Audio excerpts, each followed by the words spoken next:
Kebakaran hutan dan lahan di Kabupaten Aceh Barat selama 2 hari terakhir semakin meluas.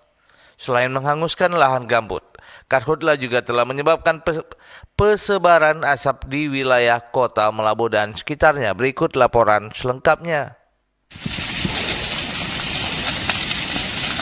Kebakaran hutan dan lahan di Aceh Barat hingga Minggu siang semakin meluas. Sudah lebih dari 7,5 hektar lahan gambut yang terbakar. Dalam lahan gambut terbakar, tim juga menemukan 1 ekor ular piton sepanjang 2,5 meter mati terbakar. Dampaknya juga mulai terasa, yakni muncul asap sudah bermunculan ke udara. Kepala Pelaksana Badan Penanggulangan Bencana Daerah BPBD Aceh Barat Teguh Ronald Nehdiansyah menyebutkan ada 13 titik kebakaran lahan gambut di Aceh Barat yang ditangani dalam sepekan ini. Tersisa 4 titik lagi yang masih dalam proses penanganan. Ronald menyampaikan beberapa titik kondisi yang ditangani kesulitan sumber air.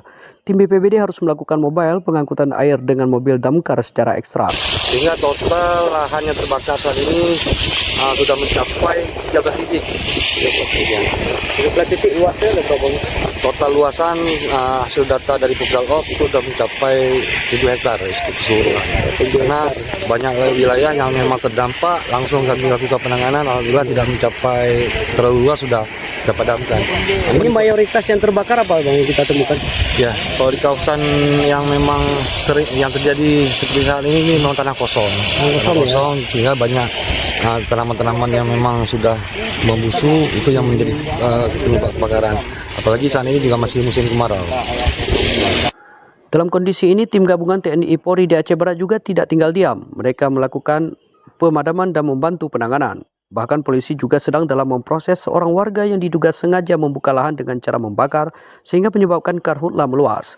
Kapolsek Johan Palawan, AKP Irfan Ismail.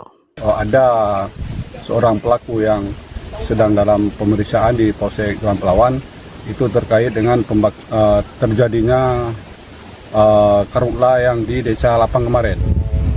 Memang dia melakukan pembakaran. Tadi saya sudah bicara udah tanya juga sama beliau, tapi pembakarannya 2 hari kemarin, tapi tidak menutup kemungkinan yang 2 hari kemarin itu membesar, kemudian apinya mungkin terbakar ke lahan-lahan yang lain. Badan Penanggulangan Bencana Aceh BPBA mencatat sudah lebih dari 10 kabupaten di Aceh mengalami karhutla dalam sepekan ini. BMKG juga mendeteksi adanya titik api dengan tingkat kepercayaan cukup tinggi adanya karhutla. Masyarakat dimintakan untuk tetap waspada dan tidak membuka lahan dengan cara membakar untuk menghindari terjadi karhutla. Dari Melabuh, Kabupaten Aceh Barat, Anwar Yunus, Pro 3 RRI terus mengudara untuk Indonesia.